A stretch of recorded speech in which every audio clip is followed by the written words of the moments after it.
I was at the World Championships, and I was getting ready to try the open world record in the squat. And I was just so welled up inside. I was excited. But I was like, I can only do this with the God-given strength and with him on my side, and I wanted to keep me safe. I didn't knowingly say it out loud. I was thinking of saying it in my head, but the Holy Spirit had other ideas, and I screamed it and got up, squatted the world record. Everything was good, and I don't think I said it again the whole rest of the competition, but I actually posted it.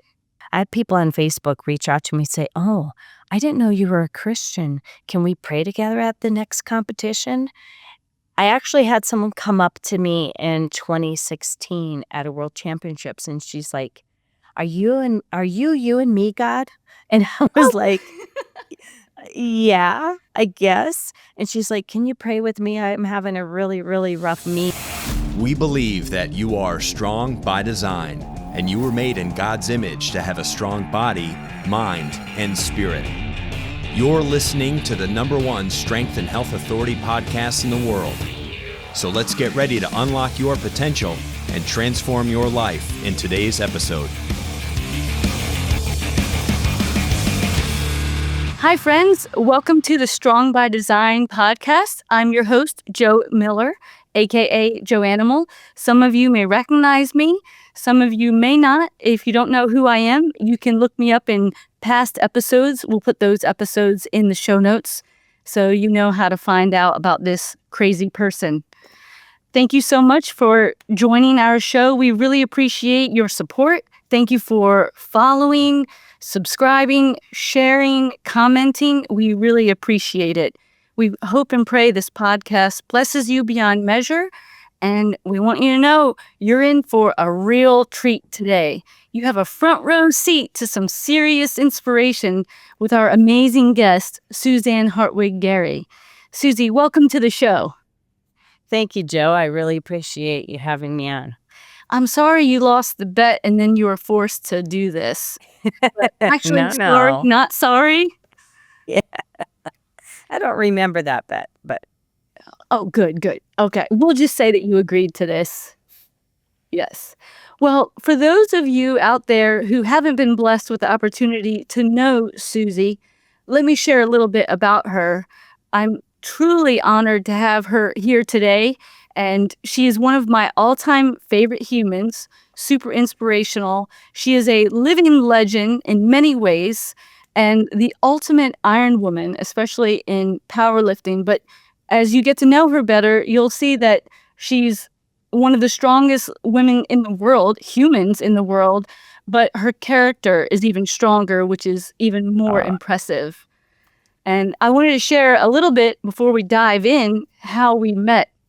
I first heard about Susie about 15 years ago or more from a mutual friend at a gym. I was working as a personal trainer in downtown Baltimore, and my friend Dave Kafis was always doing these really cool workouts, and I was constantly bugging him with questions because I had never met anyone who competed in powerlifting. And he was training for competitions. I'd see him wear these crazy bench suits, and he competed equipped and raw. And after bugging him for weeks and months on end, he finally came to me and said, "Would you consider competing in powerlifting?" And I thought, I don't know. Shouldn't my name be Elga? And shouldn't I be Bulgarian? I didn't know anything about it. And then he said, "Okay, clearly you know nothing about the sport. Let me tell you more about it." And then one day he came to the gym and he brought a powerlifting magazine. And he points to the cover and he said, "If you are looking for a hero and someone to emulate, you need to be like this lady. Look her up, find her, meet her, and you won't be sorry for it." And it was Suzanne Hartwig-Gary on the cover. I read the whole magazine right away. I went online and researched her, and then I stalked her on Facebook. Friend requested her. Yes. See, she may not remember this part, but I did stalk her like crazy. She's like, "How do you know my blood type?" But I did all this research, and this goes to show how kind she is because she accepted my friend request. she allowed a crazy person into her life. And then about a few months later, I was in a powerlifting competition, and I had just had a hiccup in the squat. And she kindly approached me and said, "Would you be willing to hear some feedback about your squat?" And I was starstruck. I thought, "Oh my goodness, it's really her. She's talking to me. Don't faint, don't faint. Play it cool." So I was like, "Yeah, sure." No, actually, I said, "Well, I would love anything you have to say." And it was brilliant. And then sometime later, I did some coaching with her. I learned a ton. And then after that, forced her to be my friend. And the rest is history. So, My shoulder still hurts from that. oh, sorry. But thank you so much for that. It was incredible. And he was totally right. Looking for a hero. This is someone, if you're looking for a hero, Sioux-z is the answer. And I grew up being a huge fan of Cal Ripken Jr. He was my childhood hero, and my super twin was my hero. But outside of that, as an adult, I didn't have that. So it was really cool finding a new hero, but even better, meeting my hero and then being just super excited that she surpassed all expectations. Now she's probably rolling her eyes. Yeah. You're like, "Stop it." She's very humble. It's a good thing, because with all of your accomplishments, I don't know how you fit your head through the door.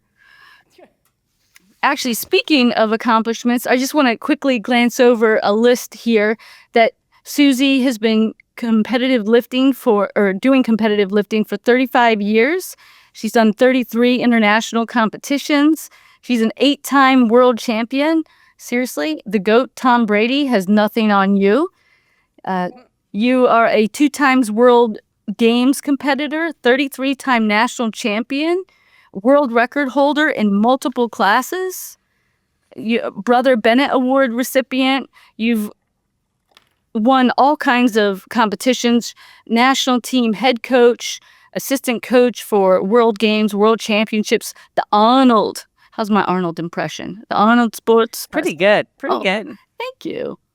And just the list goes on and on. That just kind of gives you a quick glimpse into her greatness. So now that we've gone over that, Sioux-z, can you share with us how you got started in lifting and eventually competing in powerlifting? So it's kind of a funny story. I think I was in 7th grade and I was at my friend's house in the basement. We were hanging out, and a bunch of the guys were trying to pick up a bar that had some weights on it on the floor, and no one could do it. So we were teasing them, of course. And I was such a tomboy that one of the guys said to me, "All right, smarty pants, why don't you lift it up?" Well, I figured I probably couldn't, but I had to try. And I walked over and I lifted it up. It was maybe 120 pounds, something like that. I weighed about 86 pounds, I think, at the time. Maybe a little bit less. But so that was really cool. And I was like, "Oh my gosh, this is awesome. I want to be strong." And so I asked my mom for a weight set for Christmas, and she bought me 3-pound dumbbells, which made me so sad because I wanted to be big and strong. And I probably would sit and watch TV and for an hour straight do stuff with those little dumbbells, so I felt like I was doing something. And then flash forward my freshman year in high school, our track coach decided to take us in the gym one day and show us the squat and the bench. And we tried it on Monday, we tried it on Wednesday, and then Friday they tested our strength. And I weighed 98 pounds. I squatted 200 and I benched 100. And I went, "Ooh, this is good," because if the guys could do triple body weight adding their squat and their bench together, they got their name painted on the gym wall. And I'm like, "I want my name up on the wall." And they're like, "Well, we don't have it for girls yet." And I'm like, "Well, I want to start training." But it was a small school with a really small gym, and they pretty much said, "This is for the football players and the wrestlers." We were just seeing who might be good at shot put, or they were figuring out our strengths. So that made me sad, but I knew, gosh, I'm strong. I want to do something with this. And flash forward about 4 years, I'm working at Mount Rushmore in South Dakota. And we had a universal machine in the basement. And some of the guys were training, and I was like, "Hey, can I work out with you?" They're like, "Sure." So I was working out, and this guy goes, "You're strong. You should be a power lifter." I was like, really? Cool. What's that? And he told me what it was. And then I went back for my last year of college. And in my last semester, I finally found the intramural powerlifting club. And I talked with a few people. I trained for 6 weeks. And then over the next 4 weeks, I did 3 championships. And my total in the last one was 90 pounds less than the girl who won the nationals at the ADFPA drug-free nationals. And I was like, wow, I think I finally found what God built me for. Like, the reason I had the huge legs and couldn't fit into jeans back in the 80s and stuff like that. So I just fell in love with it. And I said, you know what? I need to follow this. And I actually did a little bit more for the following year in South Dakota, but there just wasn't much going on in South Dakota, and there weren't many other females competing there. So I ended up moving away just so I could lift weights. That's incredible. And I don't think people fully appreciate the numbers that you mentioned. When you said you first started, you were under 100 pounds and you were lifting more than your body weight.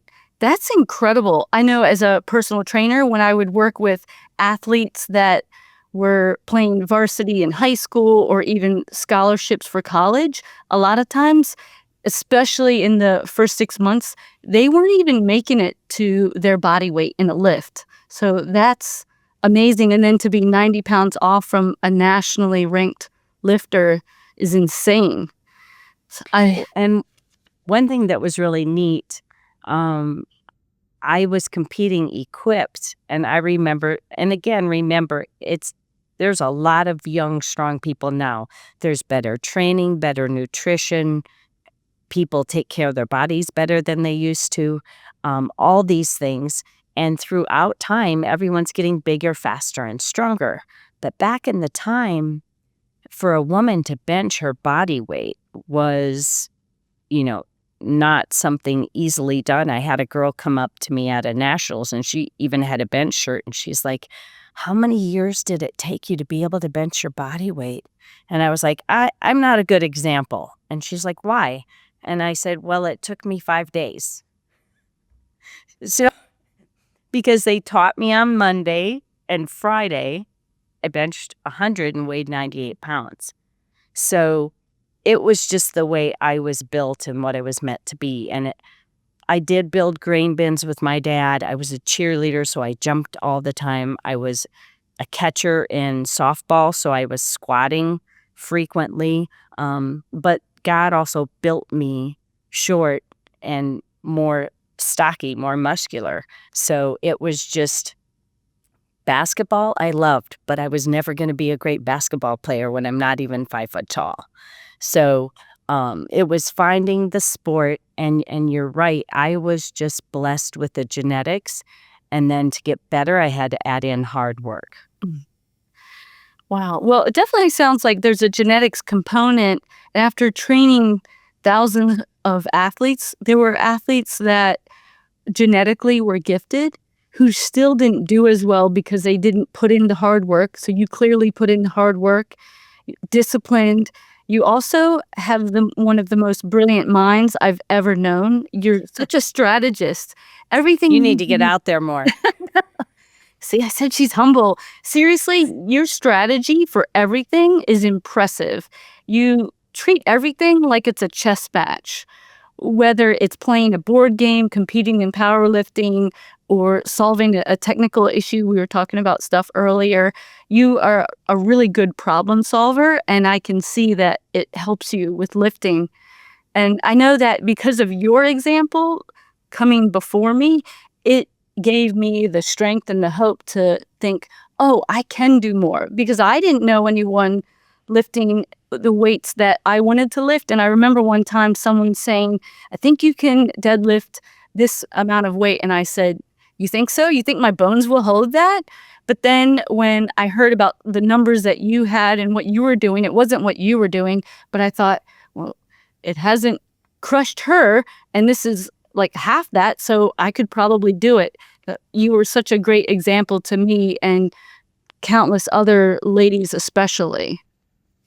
Thank you. And I think, way back when I started, and I'd tell people, well, I'm petite but stocky. And they'd say, I pictured like a little ghoul or something. And how can you be petite but stocky? And I'm like, well, under 5 foot tall. At the time, my waist was 23 inches and my legs were 22 inches each. So I was petite, but I wasn't skinny. And I think people like you thought if you're going to be a power lifter and you're a woman, you're going to look like a man. And so I think it was especially good that when I would eventually get in the magazines and stuff, people would see you can look like a female and still be really strong, because a lot of people were afraid if they lift weights, they'd start to look like a man. Mm-hmm. And there's so many different body types. Even within one weight class, the 114-pound weight class, you could see a dozen ladies, and they were all different heights, and some had longer torsos, other longer legs.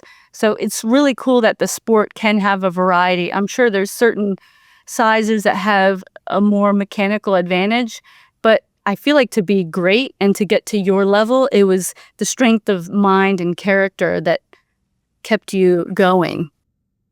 Thank you so much. I appreciate that. I think the big thing is, when people sometimes are genetically gifted, they can skate by and not try too hard, and they can still they can do things the wrong way. They can always think, I've done it this way, I'm never going to change, because they've won in the past. And in the beginning, people could do that a lot. But over the past 10 years, powerlifting's become a lot more popular, especially since it went to what they call classic raw, where you don't wear any special equipment. Now you have crossover athletes from a lot of other sports, and you can't just be genetically gifted, because you get the ones that are super genetically gifted and kind of skate by, and then you take someone like me who was genetically gifted but knew I wasn't the best genetics, and I had to work really hard also. So you get the people that have the pretty good genetics and work really hard, and they beat the ones with the best genetics, because they're willing to listen to other people and realize that sometimes there might be a better way to do things. And you need to be open-minded if you want to become better or the best, because even if what you're doing has worked for many years, sometimes you need to try something else to spark to continue to get stronger. It doesn't mean you can't do the same thing for 3, 4, 5 years, and you may continue to get better. But then if you hit a plateau, sometimes it means you just need to change things up and have an open mind. And sometimes you try something, it doesn't work, so you put it to the side. But if you never try something new, if you always think your way is the best way, then it's actually going to hold you back. That's well said. I love that you're open-minded, especially with your list of accomplishments. You could lean in the direction of being closed-minded, but I do think that's also what led to your greatness. I know one thing I was thinking about was with your personality is you have the grab the bull by the horns personality. Where did you get that? And you never sit on your hands and wait for things to happen. Where did that mentality come from? Well, I think it's twofold. I think you're born with some of it, just, but the other, I had to work on it, because I'll be honest, like, I loved dancing.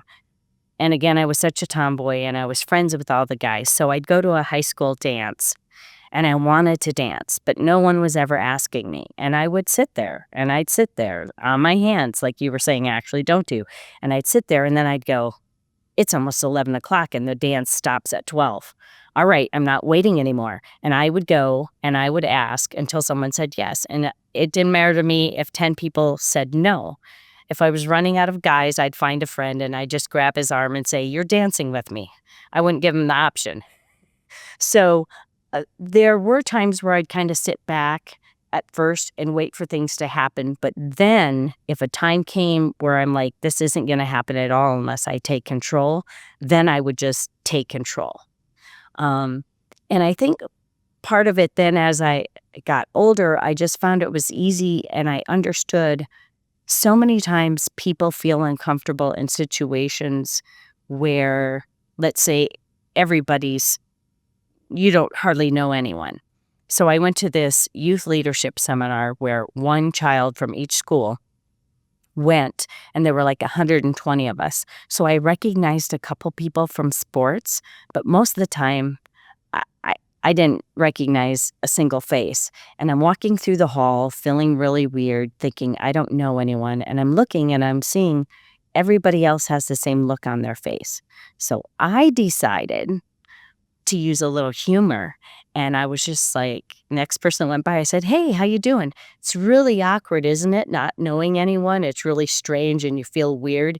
And she's like, "Yeah." And I go, "Why don't we be friends and walk to class together?" So we were walking to class and I'd see someone else walking kind of by themselves and I'd say, "Hey, you want to join us? It's really weird not knowing anyone, isn't it?" And then I'd get about 5 of us together. We'd go sit for one of the classes. And then when we were leaving, I'd see someone else by themselves and I'd start over again. And I'd get like 5 more people together. And over a 3-day weekend, I'd probably put together 10 groups of people that ended up being friends. And it was all because I felt awkward and I found it was just easier to go out there and admit it. This is awkward. Let's do it. So if I really want to do something and it's not happening, then I grab the bull by the horns. And as I've gotten older and I'm now in the sport more and stuff, it's easier and easier. But I think it just kind of built up from that feeling like I was missing out and didn't want to. So I had to take control, if that makes sense. Oh, for sure. I love that about you. You're such a people magnet. And some of my favorite memories with you are the times where we would have all the lifting ladies get together, like Pat, Brooke, Mona, and Allie, so many others, and we would all work out together. But you were always the glue. You were the thing that attracted every single person into the group. You know how they say there's 6 degrees to Kevin Bacon? Have you heard that? Like somehow Yes. there's a way that people have some sort of connection to Kevin Bacon. Well, if you looked at all these groups of friends, especially in the lifting community, we all had in common that we loved being around you, and you brought us kind of all together. So if we were a wheel, you were like the center of the wheel, and we were all the spokes. So it's cool that that skill you had as a kid, a young adult, and then you've carried that over, and it's been such a blessing. I love that. You taught me a lot about lifting, but I have learned so many life skills. I'm constantly copying you. Well, if you see good stuff, if it's bad stuff, that's not from you, just so you know. That's probably me too. It could be. It could be. Naughty pants. Yep. I love that you're a great example, too, to my daughter. It's so important now, having a daughter. I keep thinking I want her to have a good role model.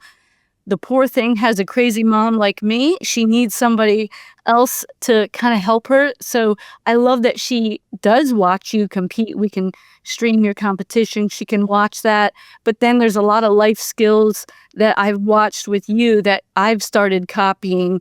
And then I feel like she's learning that. So when she started her running club recently, we did that same thing where it's grab the bull by the horns, and we had her introduce herself to all the kids. No other toddler was doing that, but I feel like Yeah. she wouldn't be doing that had it not been for your example. So thank you.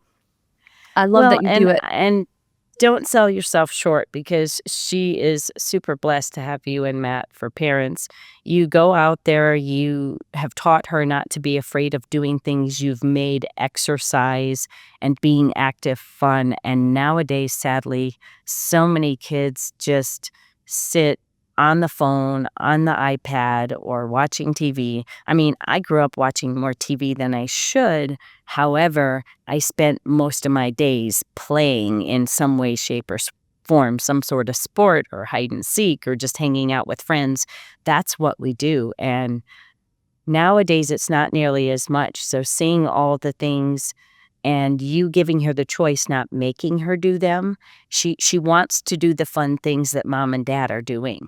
They want to mimic. And luckily, what you all are doing is healthy and good. So she's mimicking really good things. So don't sell yourself short. Oh, thank you. Well, and they say that the example of the parents and family is really crucial, but it's also so good that she sees it outside of the home. So I do love that she can see that in you. And I've definitely tried copying those behaviors.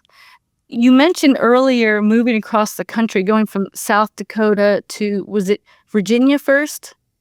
Yes. Okay. And what gave you the courage to move across the country? That's a big deal. You're really young, by yourself. And what prepared you for that?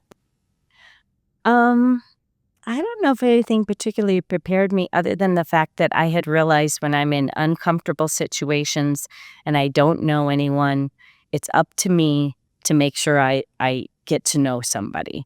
And to me, it wasn't an option. I wanted to do powerlifting. I wanted to win the nationals the next year. That was my goal. And the only way I could do that would be to be around other powerlifters. And I researched, and there were some powerlifting in like the California area and the Pennsylvania, Virginia, Maryland area. And the year before, I was going to go out to that area to be a nanny. And so I was doing some research. I couldn't find anything, and I remembered 1-800-BE-A-NANNY. And it was in Made up. Virginia. Exactly. And it was in Virginia. I could have ended up in California, but I couldn't find any research. This is back before you could really go on the internet. You had to be going through little index cards, finding jobs and stuff. And so I said, okay, I got to move to Virginia because I want to lift weights and I want to be really good at it. So I became a nanny. I thought it would be for like 2 years. Turns out my second nanny job, they wouldn't let me quit. And I also didn't realize I'd do as well and meet so many other people in powerlifting that I loved. And then I stayed in the sport. So I ended up being there for, 20 some years in Maryland before I moved to Montana.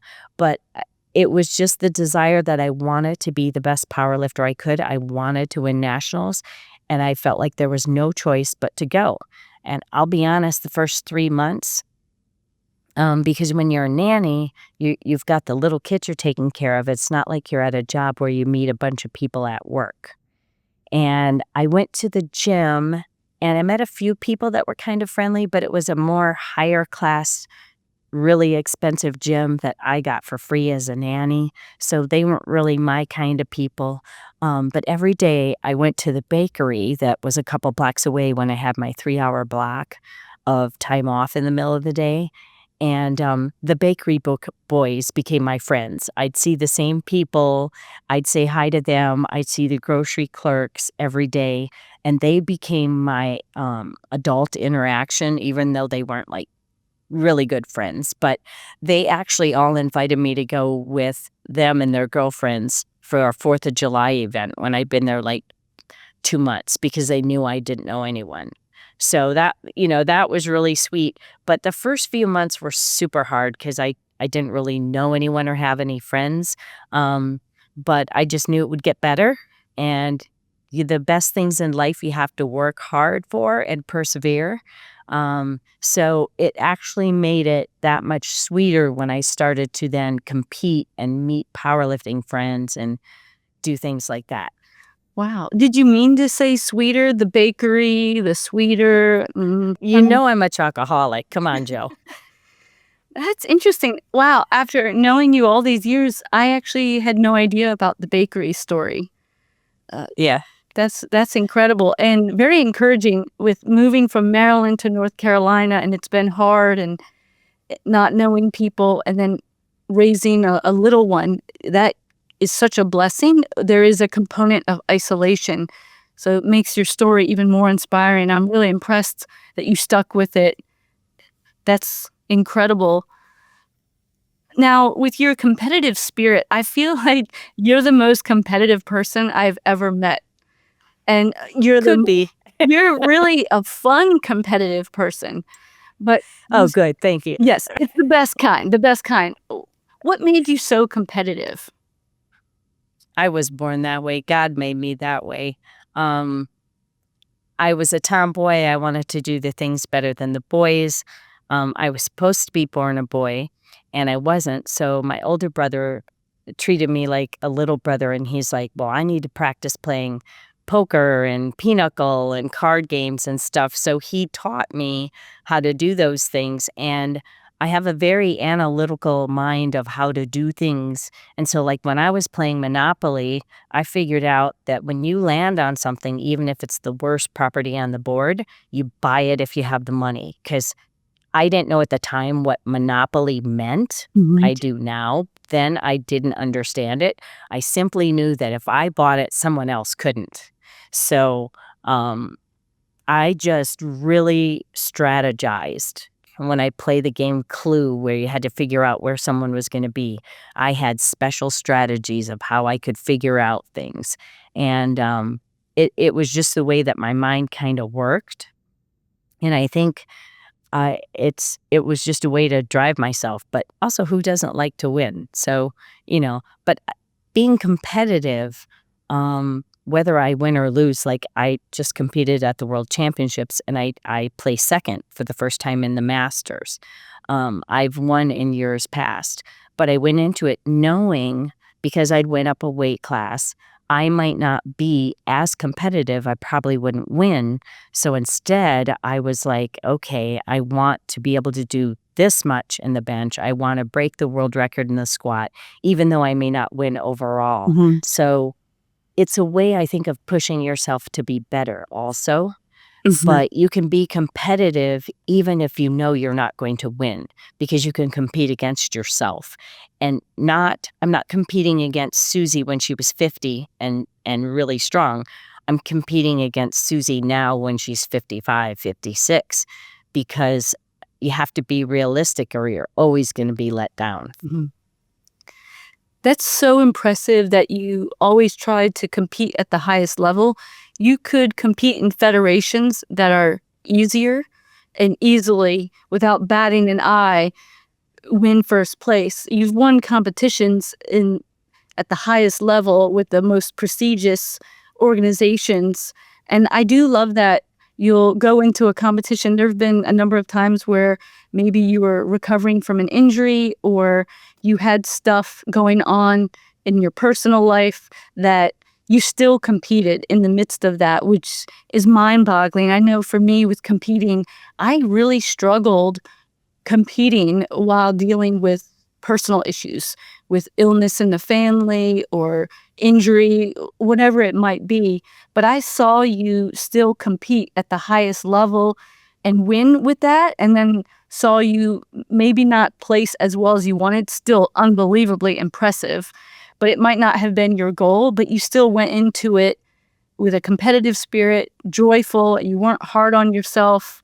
That's incredible. How is it that you are willing to always go for the hardest one, even if it means you might not get first? Or how do you still compete even when there's a lot going on in your personal life? Well, to the first part, when I first started, I actually competed in the ADFPA because I did some research, and at the time there was ADFPA and USPF. The USPF went to the IPF at that time, the International Federation. And I was a beginner, and I said, okay, I'm a beginner. This is like the semi-pros, so I'm going to start in the semi-pros. So I went to ADFPA, and I won. But then I went to the World Championships, and there were so few lifters in that organization that I felt like if you won nationals, you were going to win worlds, and it wasn't going to push me because I was actually injured and lost a bunch of weight and was feeling sick, and I still won the WDFPF World Championships because the hardest competition for me had been in the U.S., but there weren't many countries that participated in the other one. And so I wanted to be pushed, so I switched to the USPF, knowing that it would take me years to be a national champion again, but I wanted to be the best of the best. Some people want to be the big fish in the little pond. So they feel important and they're always the best. And I feel like if you want to be your best, you have to surround yourself with people that are better. Because if you only surround yourself with people that you're already better than, then that's just trying to make yourself feel better, right? But if you're the little fish in the big pond and you can swim your way up, then that's more exciting. That's a way to push yourself. And I don't want to just show up somewhere and compete because I know I can win. I want to show up and I want to have to push myself. And there'll be sometimes when I first became a master too, and I was quite healthy. I hurt my hamstring about 2.5 months before, and so I pulled things back, but I was still like at the top of my game where I was still competing in the open championships, which is against all ages, but now I was competing against people between 50 and 60. And so I didn't look at the numbers they were doing and just try to win. I tried to hit what I wanted to do to make myself better, like to hit a personal best in the bench and things like that. So that's the competition side of like wanting to push and be better and be competitive. And then I have to admit, the second part of your question now, I forgot. There was 2 parts that were a little different. Let's see, what was that other part? There's so many things. I did ask kind of a long question. Oh, competing when you're injured too, you mentioned. And when things are going on in your family life.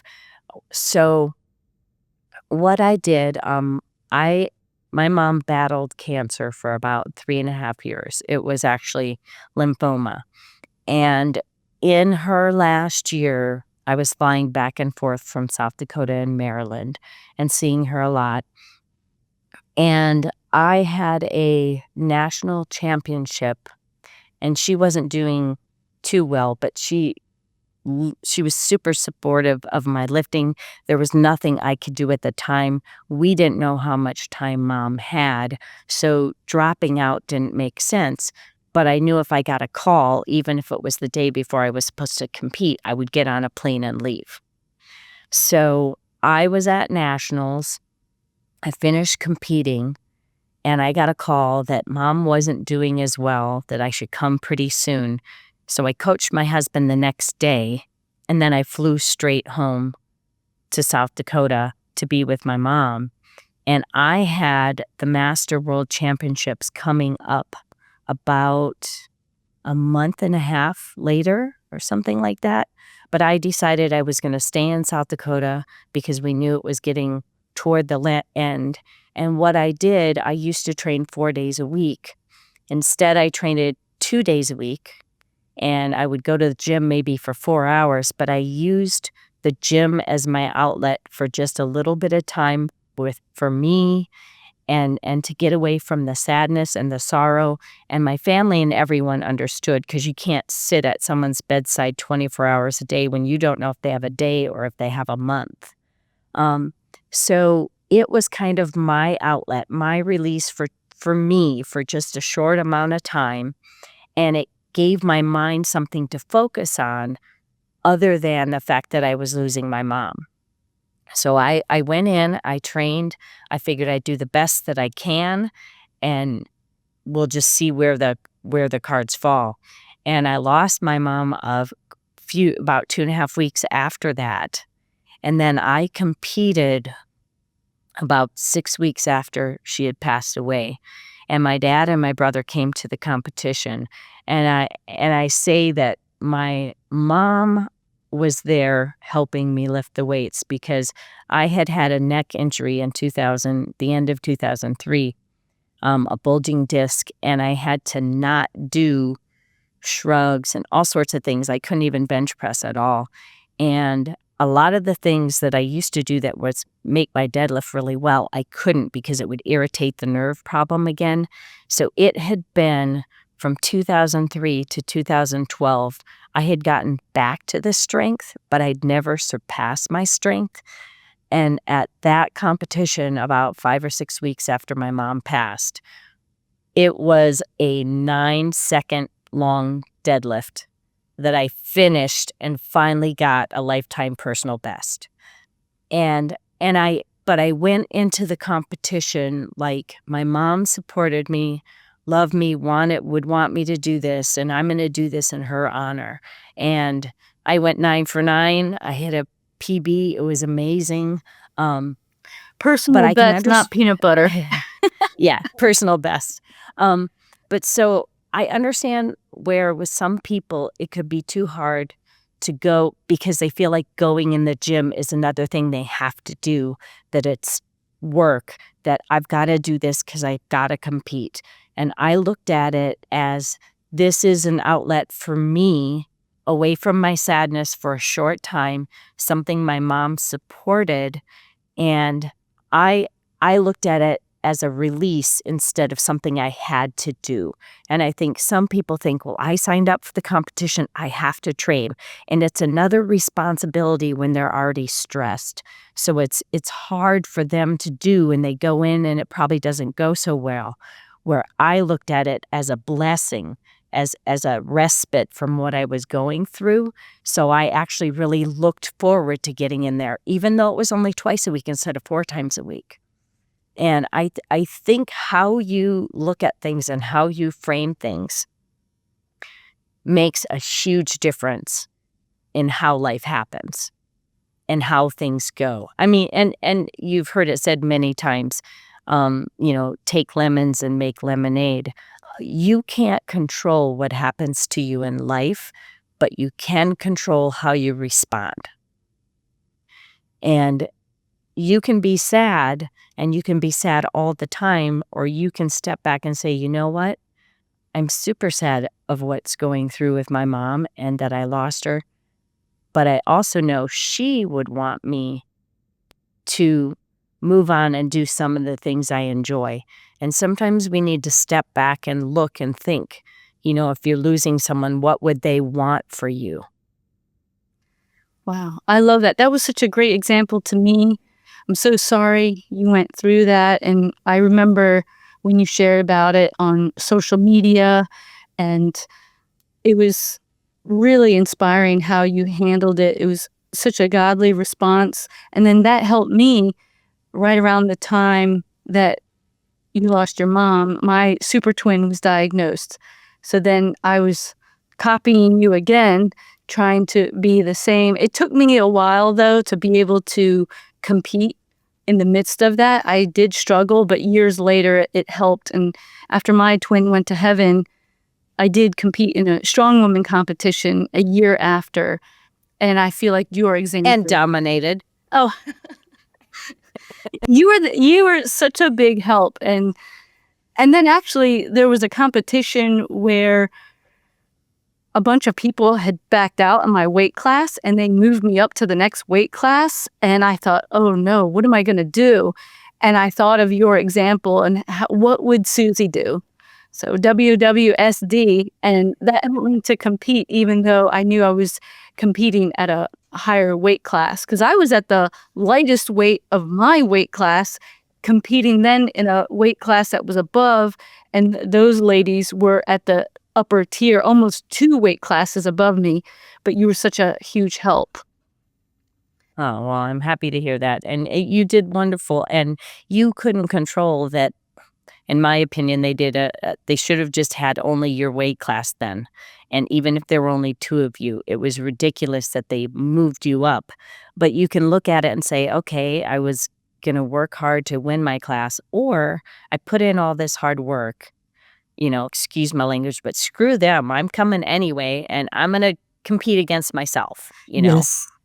And so I was really proud of you, and you did really well. Oh, thank you. It was so nice having you there, especially when I did the axle deadlift and you were next to me.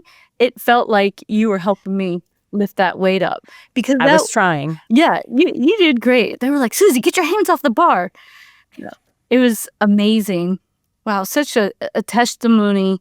And I liked how you said, basically kind of stay in your lane. You're competing against yourself. And even yourself today could be different from a month from now or 2 years from now. That's a great example.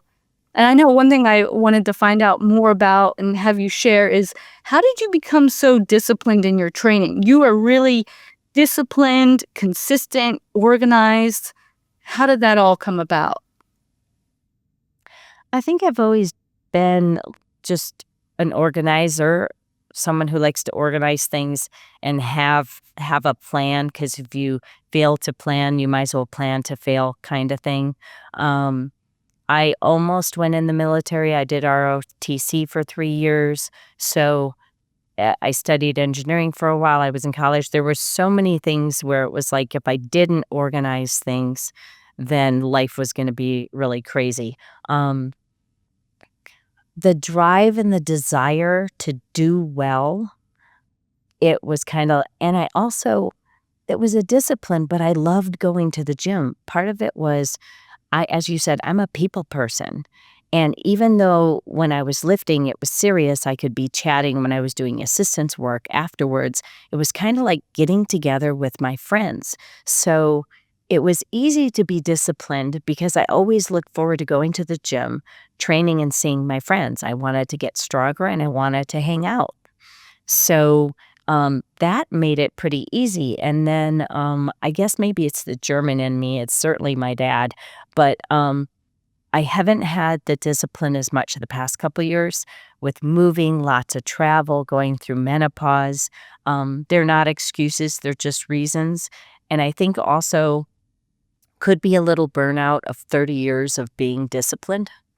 But so my eating habits went downhill, and we have a studio gym, and it's usually just my husband and I, but he was writing the game day coaching manual, so we were training at different times. So I was still training because I had a competition coming up. So if you have a competition, it doesn't matter if you're tired, you go, you train, you do the work. So I kind of make sure I have a competition coming up, just so on those days when I don't want to go in, it's like, you have to go in. You want to compete, you need to put in the work. It wasn't hard for me. Like I said, the first 25 or 30 years, I almost always wanted to be going to the gym.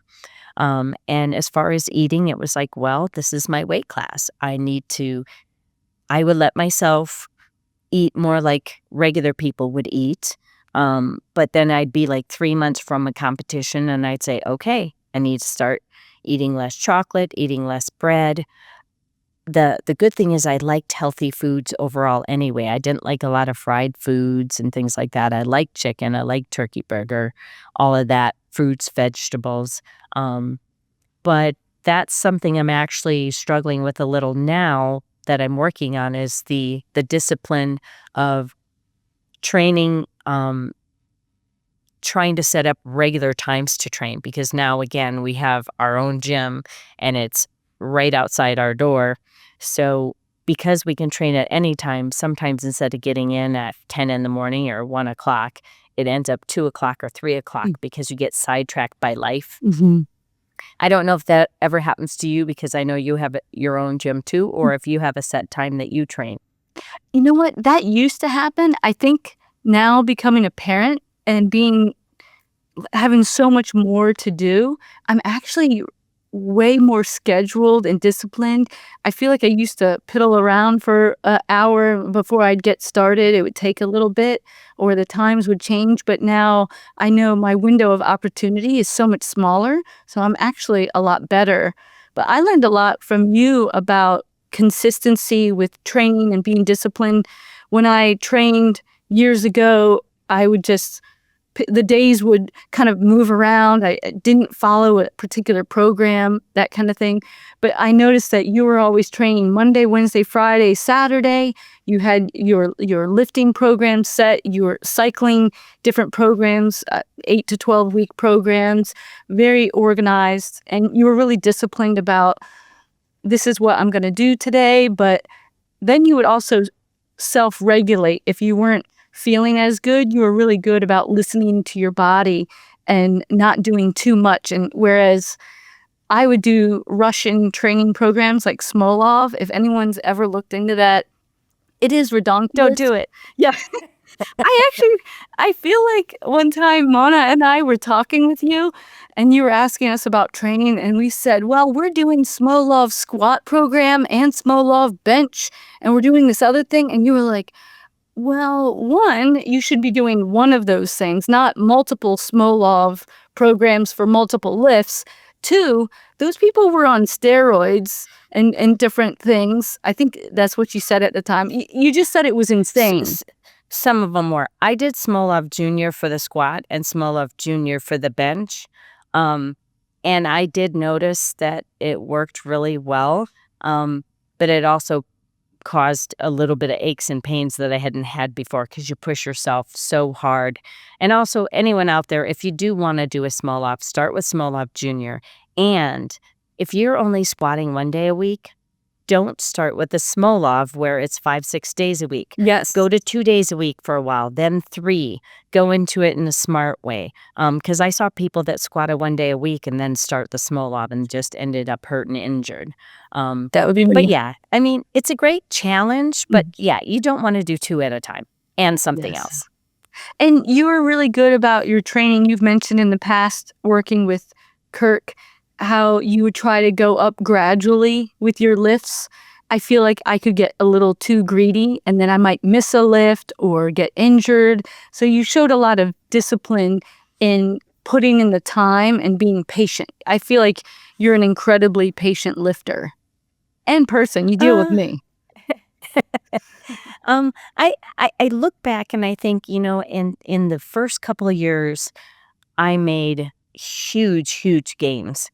I didn't have hardly anyone helping me. I didn't have any rules. And anybody who's a new lifter, you walk in the gym, you look at weights, you get stronger. I mean, it just happens. It's like, oh, I'm in the gym, 5 more pounds today. It's incredible. But so in reality, I think I may have been held back a little in my year like 2, 3, and 4 by doing it that way. Because I was training with someone like Kirk who'd been lifting a lot longer, so that incremental 2.5 kilo personal best at each competition, that was doing really, really well. So I think in some ways I was held back a little bit, but I think it was a blessing because I slowly built my strength, my joints, my ligaments, everything got used to it. I think a lot of people nowadays push too hard, too fast. They do get the strength, but how many shooting stars have we had? In the powerlifting world, someone comes out of nowhere. You haven't even heard of them. They're number 1, and then 3 years later, you have no idea where they are. And it's often one of 2 things that have happened, or 3. Someone came along stronger, and they couldn't handle someone being stronger and losing because they were always winning. That's 1.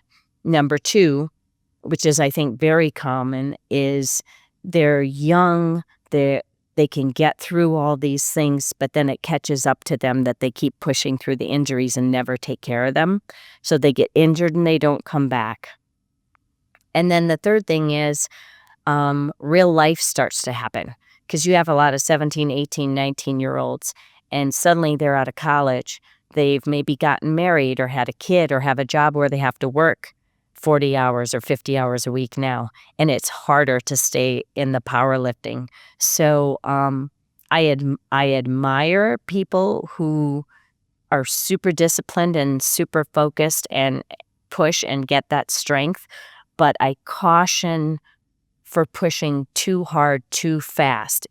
Even if you give yourself 3 years instead of a year to do what you want to do, or I remember saying, 1 day I want to squat 400 pounds. That was equipped. 1 day.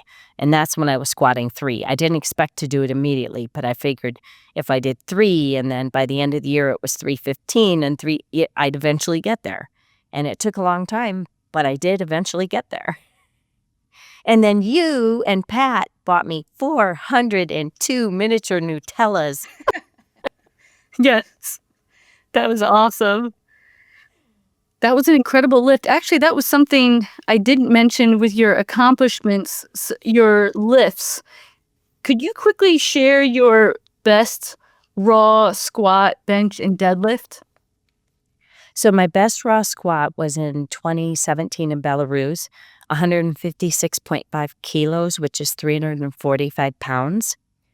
A long time ago, I benched much more in the gym, but not in competition. Then after I had my neck injury that messed with my tricep extension, the best that I did was 82.5, which would be about 180.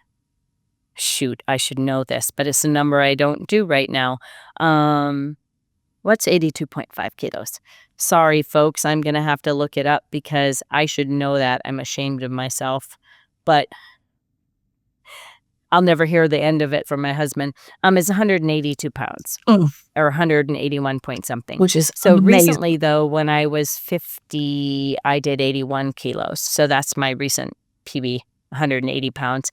And then in the deadlift, my best was 363. 363? Or was it a little bit more? 163 kilos. No, it wasn't quite 363. Thanks for Matt, doing it that. was funny because it was 360 on the nose. It was supposed to be 363 that day because I was supposed to do more, but my second one felt funny and I was like, well, let's just chip the record. And then I pulled it and I pulled it easily and I walked off and Matt's like, you had 363. That's why that number's always in my head. But so that was pretty good. I weighed 114 at the time when I did it. So 345 squat, 181 bench, and 360 deadlift. That is Just with a unbelievable. belt. Thank you. Wow. Yeah, thank you for sharing those numbers. That's incredible. I know another big thing that I think is really amazing about you is how you handle pressure.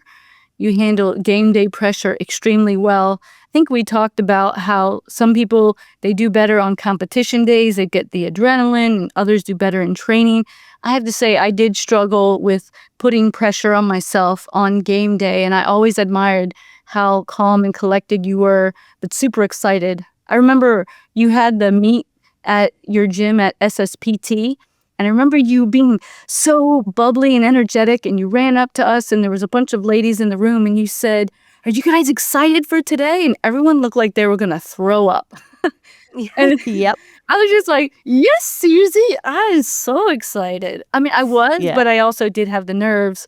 And then I remember you saying, remember, if you feel nervous, it's energy, and it's just excited energy. You were trying to help us reframe that. Can you share more about how you handle game day pressure and how you don't put pressure on yourself? So first I'm going to explain something that I probably talk to at least one person at every single competition that I go to. Pretty much what I said to you all, but I'll say to people, so are you feeling nervous? Because they are. You can see it in their faces. Is this your first World Championships or is this your first Nationals? And they're like, yeah. And I said, okay, I'm going to tell you a secret. Your body physiologically responds the same. If I just tell you you won $1 million, if I just pull a gun out and I threaten your life, if you're nervous because you're going to compete, if you're excited because you just had a new beautiful baby, all your body physiologically goes through the same things. So I'll tell them, you can say, I'm nervous, like it's a bad thing. Or you can say, I'm nervous, it's adrenaline, bring it on. It'll make me faster. It'll make me stronger. Embrace it. Own it. Know that you are nervous, but that's okay. And if you say, I'm nervous, but I can use this to make me stronger, then it's easier than going out going, I'm so nervous. It doesn't take the nerves away, but you embrace it instead of trying to avoid it. And it's so funny because I've had a lot of people come back to me and say, I just said in my head, I'm really nervous, but Susie said it'll make me stronger. And they'll come back and they'll be like, wow, it was so much easier going in instead of being afraid of being nervous, saying, bring it on. So that's kind of the thing. If you accept it and say, bring it on, and I will get adrenaline because I'm not nervous before my first squat, but my body's getting ready for fight or flight. So when I start to feel that, instead of going, what's going on? I'm like, yep, this is normal. Body's getting ready to fight. Let's go to war. Come on, it's me or the weights, and who's going to win? It's going to be me. And but I love to compete. So I'm like, I've looked forward to this day. I'm not going to go out there and worry about it. And I'm not going to go out. My coach is not going to put something on the bar. My husband, Matt Gary, my coach's not going to put something on the bar he doesn't believe I can do. So I believe I can do it. He believes I can do it. The first one will be the hardest, and they'll get a little easier after that, because your body does get adrenaline and a little bit of nerves. So I think the number one thing is just embracing it. And people, again, are wired differently. I remember in college getting ready for a dance concert. Some of the people were nervous for a whole week beforehand as we were doing final preps. Some, it was like a day or two where they were just like nervous and couldn't sleep. Me, I was fine until we were standing on the stage and the lights went out. And then my heart would race. But I knew once I got past the first 4 or 5 steps that I'd just be into what I was doing and it would be fine. But it would hit me like a ton of bricks right before it started, where other people would be nervous for days or weeks. So part of it's your wiring, but you can retrain yourself. And like I said, a lot of it's just accepting that, yes, it's okay to be nervous if you use it instead of fear it. That's awesome. And I also think another thing with your consistency, with your training, you practice like you play. You make your training mimic the competition day. And that was something I noticed, where I would train, but I would be by myself and it wasn't around as many people. So then on game day, oh, there's all these people. I wasn't ready, or I wasn't used to the venue. I'm used to training in this one place. But I feel like you and Matt, when you go to a competition, don't you walk out onto the platform? So it's not like when you go to do your first squat, oh, this is the first time I've been here. I don't know what this room looks like, or I don't know how the platform feels. So you're really good about that. We always try to take all of our lifters out on the platform before the lifting starts, just so they can get a lay of the land. And like you said, so it's not a shock. Matt even did that with someone at the Sheffield, which is a huge powerlifting championship that's put on once a year now by SBD. And there were about 2,300 people in the audience with loud music and fluorescent lights as you first walk out. If you haven't looked out when you're used to just being in a small area with a few people, maybe a couple hundred people watching you lift, it could be like a shock. But even if the people aren't there, but you walk out and you look and you go, oh, wow, these over 2,000 seats are going to be full, then it's not quite a shock. And you're also prepared with your lifts. You never do a lift that you haven't done before. You go in feeling confident. You have your game day plan, and that's something I want to ask you about. But I never went into a competition with a game day plan until I met you and Matt. So 2 things. I actually do attempt weights I've never, ever done before when I compete, because I typically only work up to a second attempt in the gym. Because I know that the adrenaline and the peak are going to be higher. Except for in the bench, it's a different animal, being the upper body and holding the heavy weight in your hands. But if I were to try to squat exactly what I was going to squat, I might get it in the gym, but it might fatigue me enough that then the next week at the meet, I wouldn't get it. But the first attempt and the second attempt, I have done, and I've done successfully multiple times in the gym. So for some people work up to what they're going to do for their third attempts. I just found that it works better for me to be, if I'm peaking, to peak at the meet and not actually touch that weight in the squat or the deadlift, using the adrenaline and everything. But a game plan is really important. You put out, this is what, if everything goes great, these are the attempts I'm going to take. But then you always have like a and a B. the first one felt a little harder than it should have, so I'm going to go with the lesser weight. Too many people have the numbers written down, and that's just what they go for, and then they miss a lot of lifts. But it's important to have a plan, because if you have no idea and, oh, it felt good, and the person next to you, or you're like, okay, go up this much, when really, you can take bigger jumps from your first to your second than your second to third, usually. But it's very important to have a game plan, but to know that it's only a plan. If you're feeling ridiculously strong that day, you might do 5 pounds more. If you're feeling like something's a little bit off, you might do 5 pounds less, as opposed to trying it and missing, and you end up with a whole lot less. Definitely. I know if I could go back in time and do things over, I wish I had done more coaching or training with you as my coach, but also game day coaching with you and with Matt.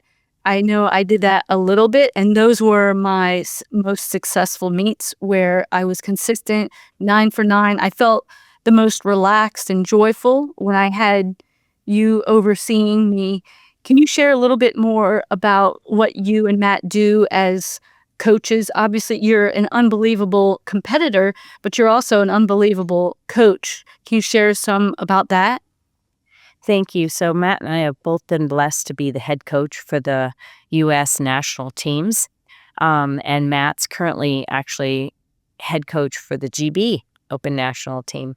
But I think the difference between our game day coaching and some people who coach or help on game day, so there's game day handlers. Mm-hmm. Handlers are the ones who load the weights for you and put the number on the bar that you want them to put on the bar. Personal slave. That's what Matt was always for me. Personal slave. Matt. There you go. Yeah. As a game day coach, most of the people we work with aren't people that we personally write training for or that we train on a regular basis. We're hired guns for people who want the best chance when they're in battle. So either the coaches can't go, or their coaches are like, I'm better at programming than I am at game day.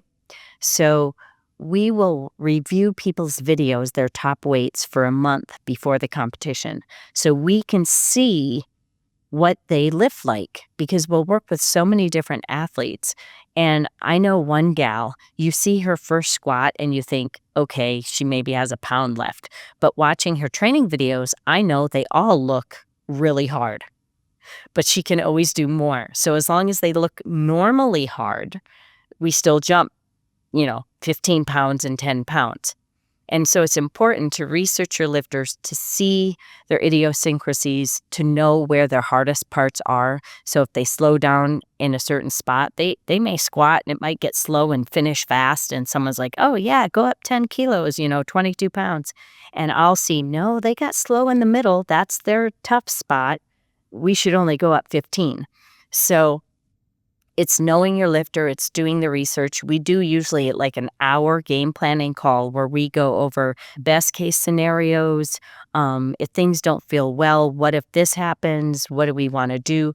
You make a plan when you don't have the high emotions and the high stakes right then and there, because too many times people would let their emotions grab them at a competition, or this is the weight I want. So we do a lot of planning. And then on game day, other than going to the bathroom and lifting the weights on the bar on the platform, we pretty much do everything for you. If you need your water filled, I fill your water. If you need to be calmed down or hyped up, or, we figure out exactly the timing. If you're in a flight of 10, we're going to have you take your last 3 attempts 10 minutes apart. So it's like the platform. If you're in a flight of 6, then you only get 6 minutes in between your last 3 warm-ups, because we want it to be like it is on the platform. So it's a lot of strategy. It's different for each person. Some people like to be super hyped. Some people need you to be really calm. It's knowing your athlete. It's doing the research. It's putting in a lot of time even before the competition. But then when we're there, all they have to do is lift the weight on the bar. We tell them when to this. I even tell people, okay, if you need to go to the bathroom, time to go, Yes. So you did that yeah. with me. I noticed that with you and Matt. You literally put blood, sweat, and tears into the competition, even to the point where I thought, did I even do anything? I feel like I had the easiest part, but I definitely was a lot more peaceful. And I really like that you make everything super simple and you're optimizing that person's day. And Matt has a book all about game day coaching, and it's outstanding. Yeah, anyone out there, it's built, it's written specifically for powerlifting, but the philosophy and psychology and even some of the other things can be used for a lot of other sports and even life. It is, not to plug it, but the game day coaching manual, he could have charged 5 times as much and it would have been worth it. Oh, It's totally. $65. Oh, And a steal. it's a steal. Even I've known a couple people that bought it and they said that aren't powerlifters, but they coach. But also they said simply for the first 2 chapters of psychology, and it's like dealing with their athletes in other sports, it's worth it. Definitely. And I think for this particular podcast, anyone interested in lifting, getting stronger, you don't even have to compete in powerlifting to take advantage of this. But if you do want to be stronger or compete in powerlifting or just train in it, CrossFitters, strongman, strongwoman.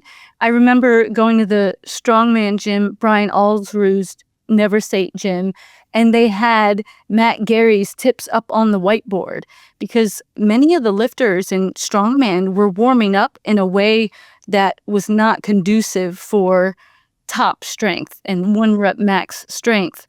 And so you guys are just the experts. I remember going to your gym and I was on the rower for, I don't know how long I was on the rower. And Matt comes up to me and he said, so do you think that's going to be optimal for deadlifting today? Because I had been on the rower for so long and it would fatigue my back. And you guys helped me come up with the percentages on how to warm up properly. And then training. Do you remember how inconsistent I was with the bench press? I feel like I had strength, but you'd say, it's interesting. Every time you grab the bar, you have this amazing knack to grab it in a different spot. And I was like, wow, my hands weren't even. And even with the squat, I didn't have a setup that was consistent. So you guys helped me with that. Deadlifting, I was deadlifting with too many reps and not enough singles. So that on game day competition, it was just harder. So everything you guys do optimizes true strength, competition readiness, and you write programs too. I followed the programs and I thought, oh boy, I wish I was doing this sooner. Well, I only wrote programs for a couple friends. I'm not a programmer, and Matt used to do a lot of programs. He just got to where it was he wasn't enjoying it as much. He likes the hands-on training and the game day coaching. So he has actually an app where he has some training plan templates that you can do whether you're a master or, just a normal age person. And if you train 3 days a week, 4 days a week, 5 days a week, different templates like that out there. But otherwise, we don't actually write personal training anymore. Mm. What's the name of the app again? It's the SSPT app. Our website, which is supremesportspt.com. If you look on options, you can get the book or you can use the link to go to the training app. That's awesome. And talking about training consistently and for game day, I did want people to hear how you always shout, you and me, God. Can you share how that started and what exactly you're doing? I have been blessed to see you compete, not as much as I would like, but I loved seeing you compete at the Arnold Sports Festival. Amazing. Can you share about that? So, we all have rough days. You didn't sleep, you're not feeling well, or you had a stressful day at work. And I would lots of times, if I was going up to a really heavy weight and I was like, this is going to be really tough, I hope I survive. In my head, I'd be like, you and me, God, I can do this with you. But I only said it in my head. And I'm a bit ashamed of that because I should never worry about speaking how I feel about God and having Jesus as my savior. But people sometimes act weird and treat you differently. And in the gym, I just didn't want to be saying things and having people look at me funny or whatever. Well, one day I was going in. It was a really rough day. I was going really heavy. It was one of my last peps before the meet. And I grabbed the bar and I just screamed, "You and me, God, let's go." And I got under the bar really aggressively and squatted the weight. And then I looked around to see if people were like staring at me, and nobody was. But I was like, okay, that was okay, but we're not going to do that again. And I was at the World Championships and I was getting ready to try the open world record in the squat. And I was just so welled up inside. I was excited. But I was like, I can only do this with the God-given strength and with him on my side. And I wanted to keep him to keep me safe. I didn't knowingly say it out loud. Because I Just think I came was out. in I don't know if I was in Russia or South Africa or where I was, but I was thinking of saying it in my head, but the Holy Spirit had other ideas, and I screamed it and got up, squatted the world record. Everything was good, and I don't think I said it again the whole rest of the competition, but, I actually posted it, and I had people on Facebook, because that was still the popular platform back then. I had people on Facebook reach out to me and say, "Oh, I didn't know you were a Christian. Can we pray together at the next competition?" I actually had someone come up to me in 2016 at a World Championships, and she's like, "Are you you and me, God?"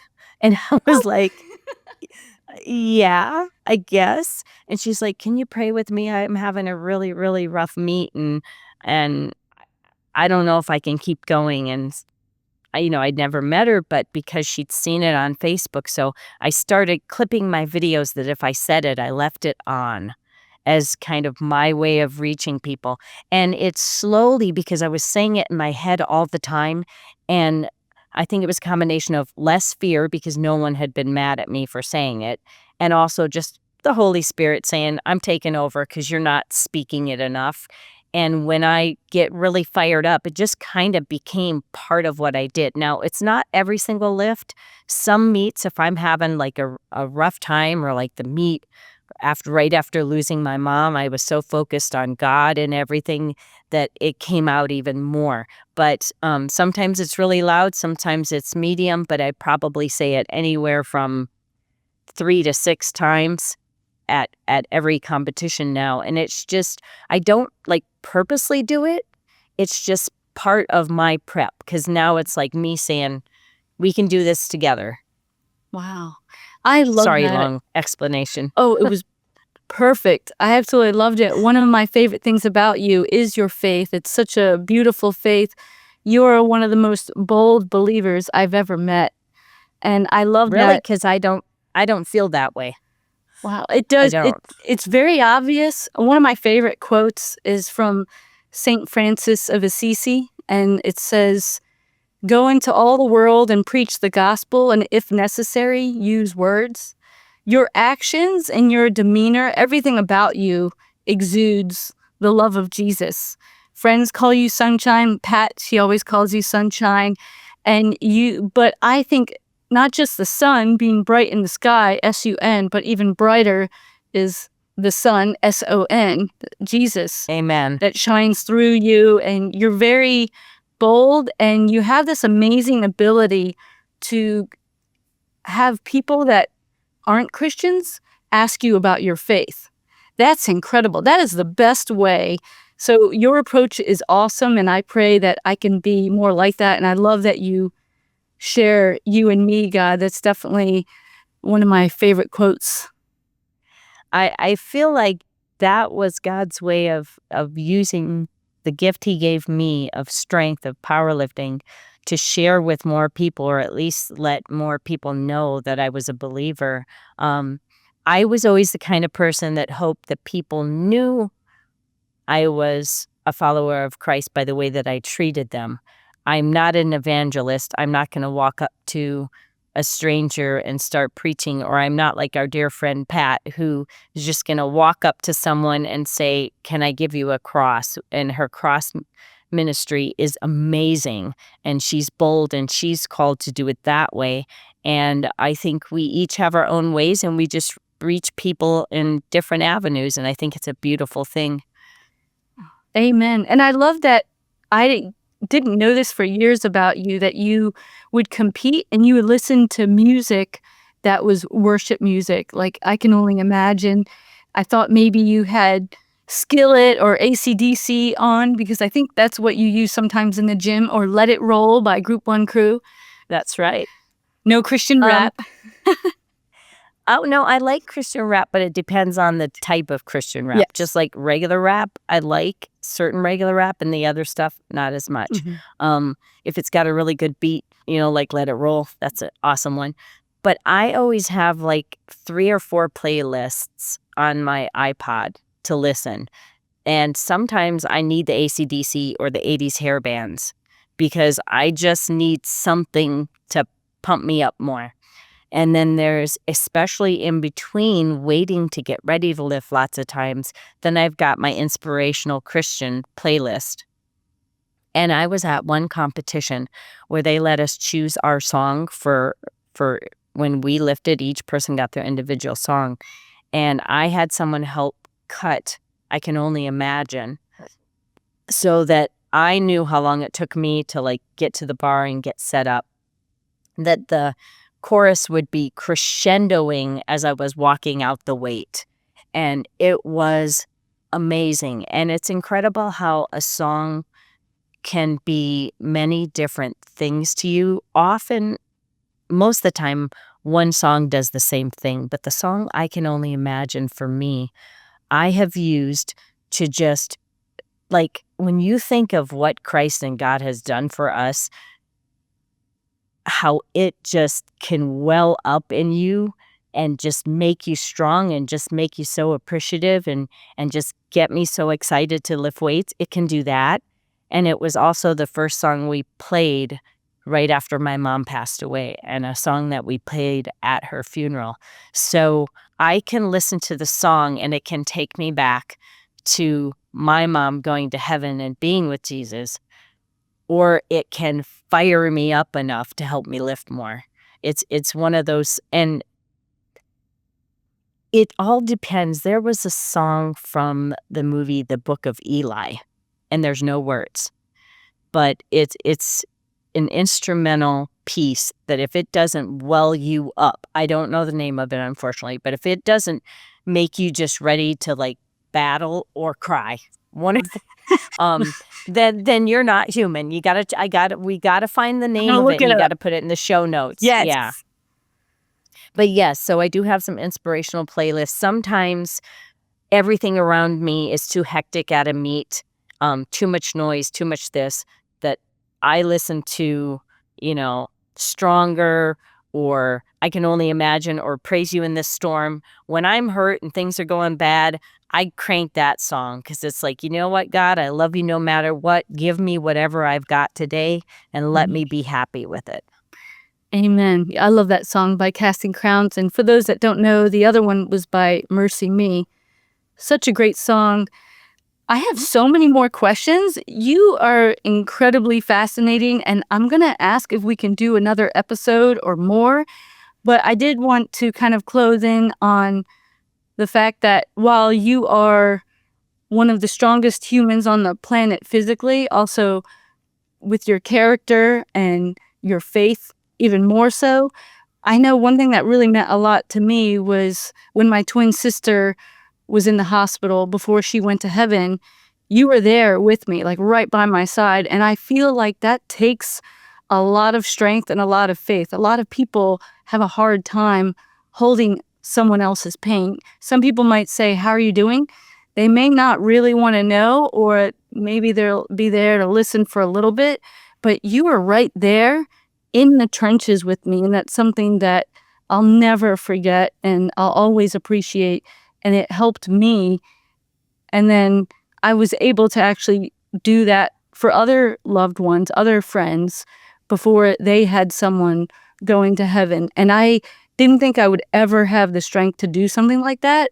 But because you did that for me and you helped hold my pain, which I felt like was much heavier than your world record lifts, which is saying a lot. So I can't thank you enough for that. Oh, you're welcome. And I love you. I love Jess. And it's not an easy thing, and some people, it's too hard to be around pain like that, and they don't know what to do. But I guess I've always kind of been a caregiver, and when my mom had her agoraphobia, I kind of tried to take care of the family. So I've just kind of have this inner something inside of me that wants me to take care of people when they're in pain, that wants to at least be there, if it's just to take some of their pain away, or listen, or just hold their hand or something like that. I just have the overwhelming desire to help people when they're in pain. So thank you for letting me be there for you in the moment. Oh, the blessing is all mine. Thank you so much for that. And I was going to ask the last thing for today, because I definitely want to pull your arm, twist your arm, make you come back again. But how can people find you and learn more about you? I don't do a lot of social media, but I do check it. So on Facebook, you can find me, Suzanne Hartwig-Gary. It's actually Suzanne, Susie Hartwig-Gary. I spell it like the Indian, SIOUX-Z. On Instagram, it's Susie52kg, SIOUXZ52kg. And if you want, you can also email me, and it's susie52@gmail.com. Awesome. Thank you so much. I really appreciate you joining today. I know you're super busy. You're globetrotting. I don't know what country you're going to be in or time zone. So this really means a lot. Oh, it's my pleasure. And if you want to reach out about any of the game day coaching, or the coaching manual, or Matt's training plans, it's supremesportspt.com. Awesome. Thank you. I see you got the SSPT shirt. Yeah. Represent. Yeah. Yes. Time to get joked. That's right. Oh, thank you so much for having me on your podcast. Thank you It's for an honor. joining. Oh, the honor is ours. And thank you, Strong by Design guests, for listening. Please, if you haven't already done so, subscribe, comment, positive comments only. And if you have something good to say about today, put it there. If it's bad, we'll just say that Chris did this episode. Chris is my boss. I'm just kidding. If it's constructive criticism, please speak out. Actually, you're right. Yes, I want to be better and my best self. Yes. Thank you. Don't be mean, be constructive. Yes, that's right. So please share with as many people as possible. We thank you. We pray that the Lord bless and protect you, and have a great rest of your day. God bless. Thank you so much for listening to the Strong by Design podcast. If you found value in today's episode, please subscribe so that more people can find out about our show. Plus, you don't want to miss any future episodes with the amazing guests and topics we have lined up for you.